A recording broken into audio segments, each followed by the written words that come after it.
আসসালামু আলাইকুম দর্শক। সর্বপ্রথম আজ আপনাদেরকে আমি ধন্যবাদ জানাচ্ছি। খেলা দেখালেন ডক্টর ইউনূস এক বৈঠকে $600 মিলিয়ন। এই হেডলাইনের আমার আজকের বিশ্লেষণটি আপনারা দেখেছেন এবং অনেক দর্শক আপনারা নানান দিক থেকে মন্তব্য করেছেন এবং নানান অ্যাঙ্গেল থেকে মন্তব্য করেছেন এবং সেই মন্তব্যগুলোকে আমি সাধুবাদ জানাচ্ছি এবং অবশ্যই একই সঙ্গে সবার কাছে আমি দুঃখিত। অনেকের কমেন্টের রিপ্লাই আমি দিতে পারি না। একই সঙ্গে আপনারা যারা কমেন্ট করছেন আমার যে ভুল ভ্রান্তিগুলো হচ্ছে আপনারা ধরিয়ে দিচ্ছেন এবং যেটি আসলেই আমার ভুল হয়েছে আমি সেটি কিন্তু শুধরে নিয়েছি এবং আমার ভুলগুলোকে অবশ্যই ক্ষমা সুন্দর দৃষ্টিতে দেখবেন। দর্শক আপনারা আজকে অনেকে কমেন্ট করেছেন এবং সেই কমেন্টের মধ্যে যেই দৃষ্টিকোণগুলো আপনারা তুলে ধরেছেন এবং আপনাদের এই পার্সপেক্টিভকে আমি অবশ্যই সাধুবাদ জানাই।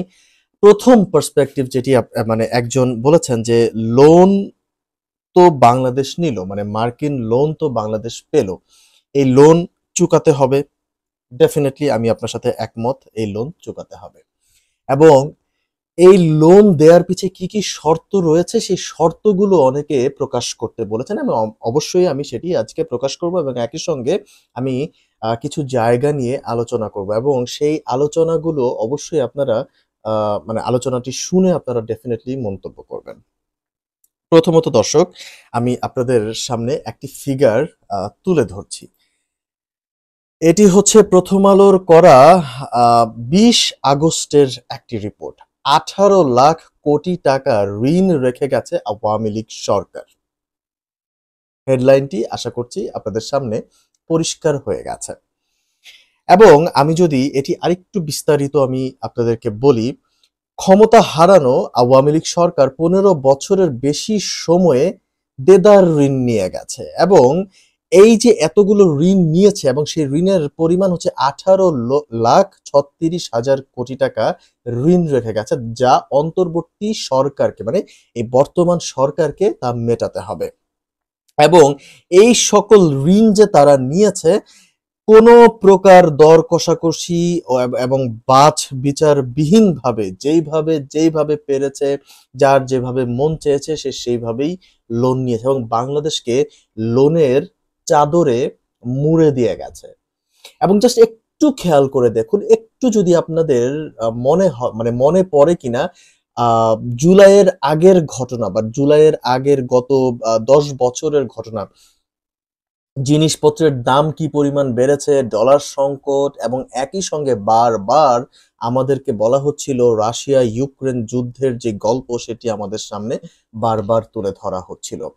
একই সঙ্গে একটু যদি মনে করে দেখেন, আদানির যে বিদ্যুৎ বাংলাদেশকে দেয়া হচ্ছিল ওই বিদ্যুতের বর্তমান বকেয়া হচ্ছে ৮০০ মিলিয়ন বকেয়া এবং এই ৮০০ মিলিয়ন চুকাতে হবে অন্তর্বর্তী সরকারকে এবং একই সঙ্গে শেখ হাসিনা থাকাকালীন সময়ে শেখ হাসিনার সরকার বিদ্যুৎ যিনি নসরুল হামিদ যিনি ছিলেন বা শেখ হাসিনার সরকার যারাই দায়িত্বে ছিলেন তারা ওই সময়ে ৮০০ মিলিয়ন ডলার বকেয়া কেনই বা রেখেছিল বিদ্যুৎ খাতে। সেই বিদ্যুৎ খাতের যে বকেয়া রেখেছিল সেই বকেয়াগুলো কাদের চুকাতে হতো? আপনাকে, আমাকে চুকাতে হতো। অনেকে দাবি করছেন যে আদানির সাথে যে এই চুক্তি রয়েছে সেটি বাতিল করে দেওয়ার জন্য এবং আমি এটির পক্ষে নই।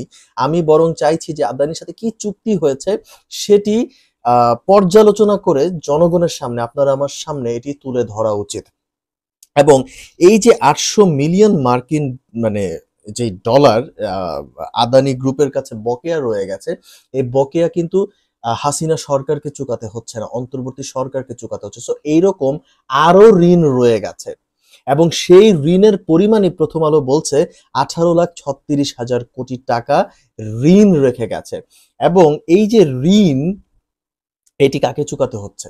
অন্তর্বর্তী সরকারকে যেহেতু চুকাতে হচ্ছে, সেই অন্তর্বর্তী সরকারই বা কোত্থেকে সেই টাকা নেবে? অবশ্যই আমার আপনার থেকে, আমার আপনার ট্যাক্সের টাকার থেকে নিবে। তারপর হচ্ছে এই ঋণ চুকানোর জন্য আবার ঋণ নিতে হবে। সো এইভাবেই কিন্তু একটা রাষ্ট্রকে মোটামুটি চালাতে হবে। এখন যারাই বলছেন যে কি, কি শর্তে এই ঋণগুলো নেয়া হয়েছে? তবে একটি বিষয় যেটি আমি দেখছিলাম, পর্যালোচনা করছিলাম সেটি হচ্ছে এই যে বাংলাদেশকে ঋণ দিয়েছে বিশ্বব্যাংক, বিশ্বব্যাংক যেই 100 কোটি মার্কিন ডলার বাংলাদেশকে ঋণ দিয়েছে, এই পুরো ঋণটি হচ্ছে দেশের ব্যাংক ও আর্থিক খাতের সংস্কার এবং কেন্দ্রীয় ব্যাংককে শক্তিশালীকরণের কাজে এই অর্থ ব্যবহার করতে হবে। দর্শক, আমি আবারও রিপিট করছি, এই যে পুরো অর্থ 100 কোটি টাকা, মানে সরি 100 কোটি মার্কিন ডলার যেই ঋণ আহ, বাংলাদেশ বিশ্বব্যাংক বাংলাদেশকে দিচ্ছে, তার পুরোটি ব্যয় হবে দেশের ব্যাংক ও আর্থিক খাতের সংস্কার এবং কেন্দ্রীয় ব্যাংককে শক্তিশালীকরণের কাজে। আমি আশা করছি যে এটি আপনাদের কাছে স্পষ্ট হয়ে গেছে। তবে এই জায়গাটিতে হচ্ছে আপনার শর্ত কি কি দেয়া হয়েছে আমি খুবই স্পেসিফিকলি বলে দিচ্ছি। এখানে ঋণ পেতে বাংলাদেশকে 4টি শর্ত দিয়েছে বিশ্বব্যাংক, বাংলাদেশকে 4টি শর্ত দিয়েছে এবং সেই শর্তগুলো কি কি আরো একটু দেখে নেই। এই ঋণ পেতে বাংলাদেশকে যে 4টি শর্ত মানতে হবে: 1 নাম্বার, ব্যাংক ও আর্থিক প্রতিষ্ঠানের খেলাপি ঋণ আদায়ে সম্পদ ব্যবস্থাপনা কোম্পানির কাঠামো তৈরি এবং কোন ঋণের প্রকৃত সুবিধাভোগী কে হবেন তা নির্ধারণের নীতি প্রণয়ন করা। দ্বিতীয়ত হচ্ছে, ব্যাংক ও আর্থিক প্রতিষ্ঠানের ফরেনসিক নিরীক্ষা করলে সেটির কার্যপরিধি কি হবে তা নির্ধারণ করতে হবে। এই একটি শর্ত। 3 নম্বর শর্ত হচ্ছে, বাংলাদেশ ব্যাংকে বিধিবিধান বাস্তবায়নে পৃথক বিভাগ গড়ে তুলতে হবে। 4 নম্বর হচ্ছে, এছাড়া বাকি $25 কোটি ঋণ মিলবে বিনিয়োগ, ঋণ ও গ্যারান্টি সুবিধা হিসেবে ব্যবহারের জন্য। যদি বাংলাদেশ এই 4টি শর্ত পূরণ করতে পারে তবেই বিশ্বব্যাংক $100 কোটি ঋণ বাংলাদেশকে দিবে। জানা গেছে, বৈঠকে বিনিয়োগ ঋণের $25 কোটি বিষয়ে বিশ্বব্যাংকের পক্ষ থেকে ব্যাংক খাত সংস্কারে কিছু পুনর্মূলধনীকরণ ও তথ্য প্রযুক্তি খাতের কেনাকাটার বিষয়ে কিছু প্রস্তাব ছিল। তবে কেনাকাটার কিছু বিষয়ে বাংলাদেশ ব্যাংক একমত হয়নি, এ কারণে এ বিষয়ে নতুন করে আবার প্রস্তাবনা তৈরি করবে। দেখুন দর্শক, এখানে আমি এটা স্পষ্ট করে কিছু বলে দিই। অনেকে অনেক কিছু নেগেটিভ আপনারা নিয়ে নেন এবং নেগেটিভিটির কারণে আমরা আসলে পজিটিভ চিন্তা করাটা হয়তো বা ভুলে গেছি। যেটি নেগেটিভ সেটি নেগেটিভ, এবং সেই নেগেটিভ জায়গাটিকে আমার তুলে ধরতে হবে। আমি আজকে আমার এই জায়গায় আমি কিছু নেগেটিভ জায়গা তো ডেফিনেটলি তুলে ধরবো, একই সঙ্গে আমি পজিটিভটা বলে দিচ্ছি। দেখুন, এখানে স্পষ্ট, যখনই বিশ্ব ব্যাংকের যারা ডেলিগেট যারা ছিলেন তারা কিন্তু একটি প্রস্তাব দিয়েছিল যে তথ্য প্রযুক্তি খাতের কেনাকাটার বিষয়ে কিছু প্রস্তাব, সেটি কিন্তু বাংলাদেশ ব্যাংক প্রত্যাখ্যান করে দিয়েছে। তারা বলছে তারা এই কাজ তারা করতে পারবে না। তো ডেফিনেটলি তারা বাংলাদেশের ভালোটা চিন্তা করেছে বিধায় তারা বিশ্ব ব্যাংককে ডিনাই করে দিয়েছে, না এই বিষয়ে আমরা একমত নই। তখনই কিন্তু বিশ্ব ব্যাংক এ বিষয়ে নতুন করে আবারও প্রস্তাবনা তৈরি করবে। অতএব বাংলাদেশ এখন বর্তমানে তার জনগণের কথাই চিন্তা করছে, কারণ এই মুহূর্তে বাংলাদেশের জন্য সব থেকে বড় যে বিষয় অর্থনৈতিক খাতকে উন্নতি করা, এবং এটিই কিন্তু রিপোর্ট বলছে যে আর্থিক খাত সংস্কারে বাংলাদেশকে $100 কোটি সহায়তা দিবে হচ্ছে বিশ্ব ব্যাংক। মানে হচ্ছে বাংলাদেশকে আগে অর্থনৈতিক খাত যেটি আছে সেটিকে সংস্কার করতে হবে, এবং সেই সংস্কারের জন্যই এই পুরো ঋণটি বাংলাদেশকে দেয়া হচ্ছে। এখন আসি হচ্ছে অন্য আরেকটি বিষয়, সেটি হচ্ছে এই যে শুরুতে আমি বললাম যে 18 লাখ কোটি টাকা ঋণ রেখে গেছে আওয়ামী লীগ সরকার। অতএব আপনাদের দর্শক এটি মনে রাখতে হবে, শেখ হাসিনা দেশ ছাড়বার আগে এই যে এত পরিমাণ ঋণ নিয়েছে, কেন এত পরিমাণ ঋণ নিয়েছে সেই প্রশ্নটি আপনাদের কাছে ছুড়ে দিলাম। এবং আপনারা যদি কেউ বলেন যে এই ঋণ নেওয়া হয়েছে দেশের ভালোর জন্য, তবে আমি বলবো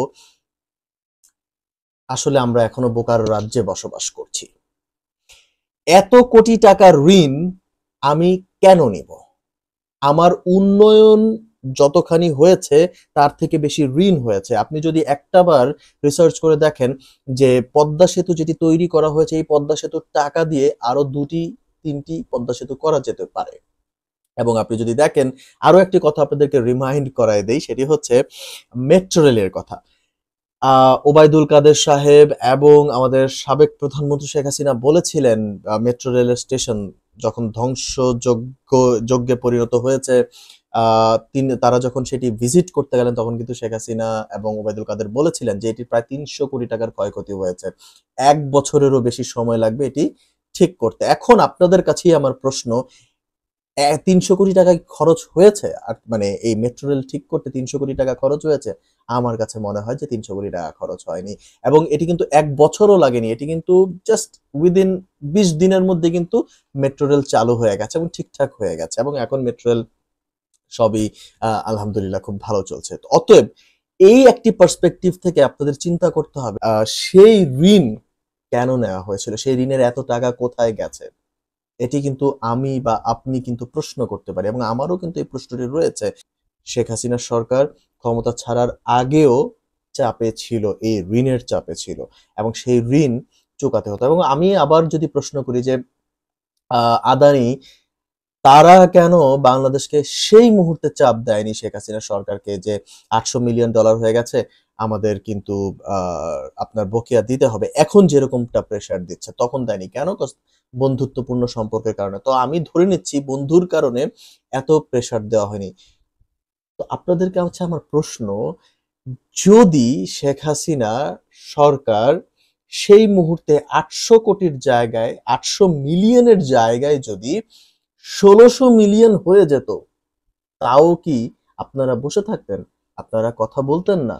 সেই লোন বা সরি সেই বকেয়া কিন্তু আপনাকে আমাকে চোকাতে হতো, তাই নয় কি? অতএব আমি মনে করি যে আসলে এই জায়গাটি খুবই স্পষ্ট হয়ে গেছে যে বিশ্বব্যাংক যে লোন বাংলাদেশকে দিচ্ছে তার জন্য যে ৪টি শর্ত বেঁধে দিয়েছেন, সেই ৪টি শর্তই আপনাদেরকে পড়ে শোনালাম এবং সেই ৪টি শর্ত বিষয়ে কিছু আলোচনা করলাম। আশা করছি এটি আপনাদের কাছে কিছুটা স্পষ্ট হয়ে গেছে। ধন্যবাদ।